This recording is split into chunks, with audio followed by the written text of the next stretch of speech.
She smirked in court like she'd already written my epitaph. He's out.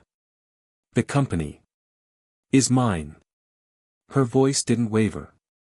Mine didn't either. When I said, "Congratulations," everyone thought it was over. My downfall. Her triumph. But I knew something she didn't. The game wasn't ending. It was only shifting into my territory. We built the company together, Sienna and I. She was the strategist. I was the architect. Late nights, shared coffees, whispered dreams about legacy and loyalty. My father had trusted her, too. She's sharper than most men I've met. He'd said he was right. She was sharp enough to gut me clean. When he died, the company, his empire, fell to me. Sienna offered to help manage the transition.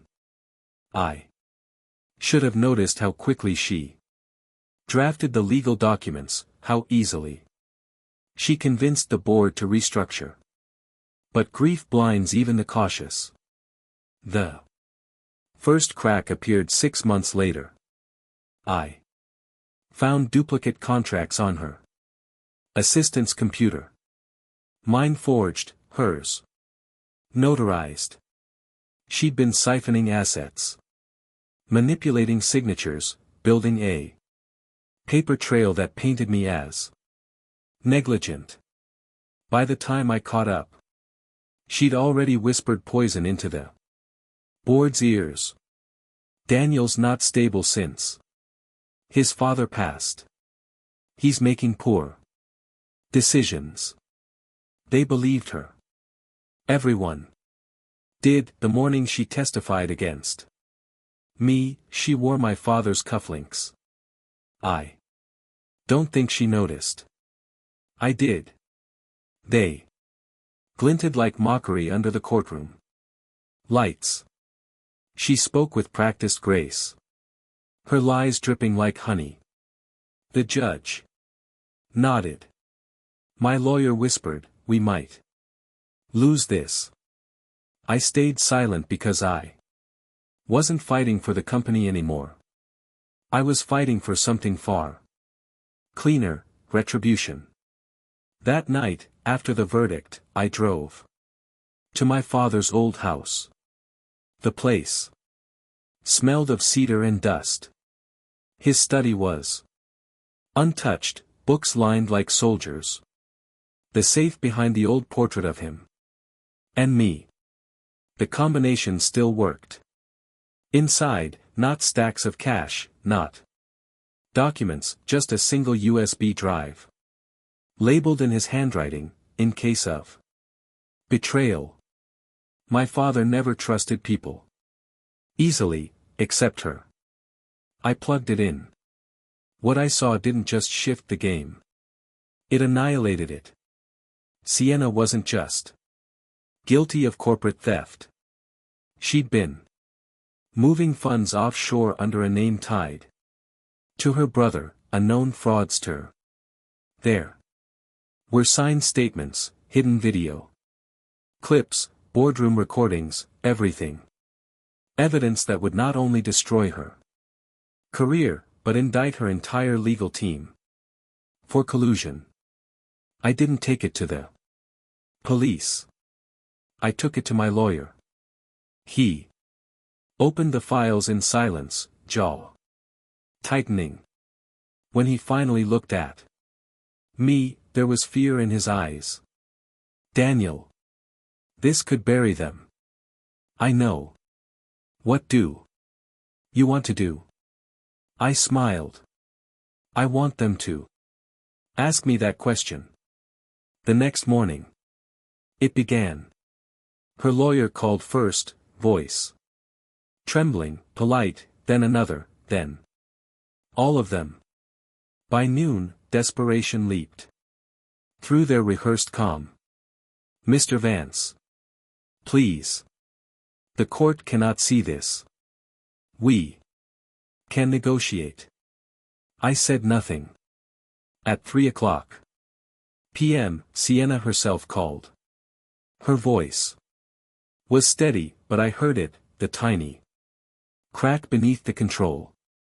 What do you want, Daniel?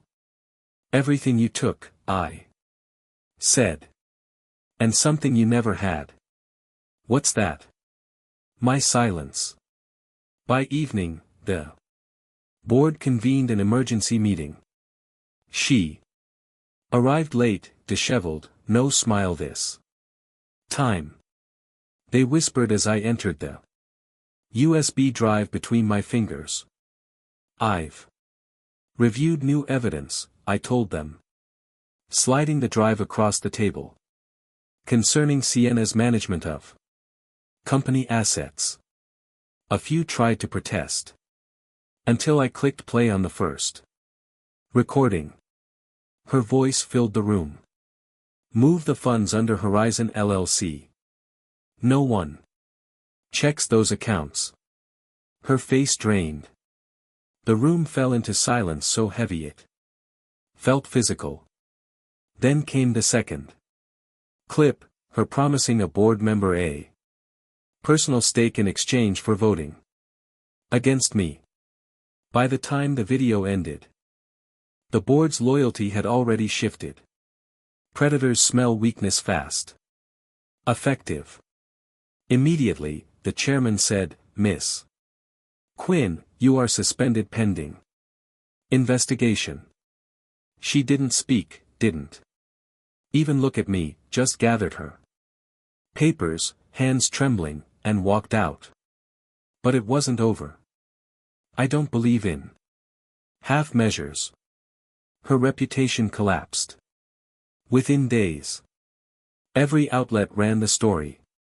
Corporate betrayal exposed.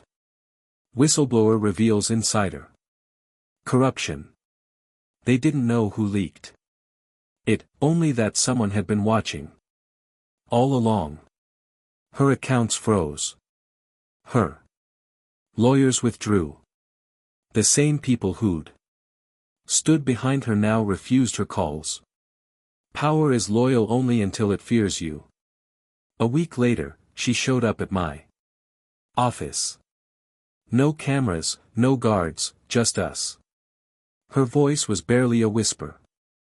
You ruined me. No, I said, you did that. When you forgot who taught you the game. She looked at me then, really looked. Something broke behind her eyes. For the first time, she wasn't the woman who won. She was the woman who gambled everything and lost. Was any of it real? She asked. I almost told her yes. Almost. But truth isn't mercy. It was, I said, until you made it business. She left without another word. The board reinstated me. The company was mine. Again. People congratulated me, called it justice. But justice isn't satisfying. Not really. It's quiet. Cold, surgical. That night, I sat in my father's study, the safe open beside me. The USB drive still on the desk. I thought of his handwriting. In case of betrayal, he'd known. He'd always known. I poured a glass of his old scotch, raised it to the empty chair, and whispered, "You can rest now." Then I deleted the files. Not out of forgiveness, out of finality. Some wars aren't won when your enemy falls. They end when you no longer need them to. And as the last file vanished from the screen, I realized she'd taken my company, but I'd taken her future. In the end, that felt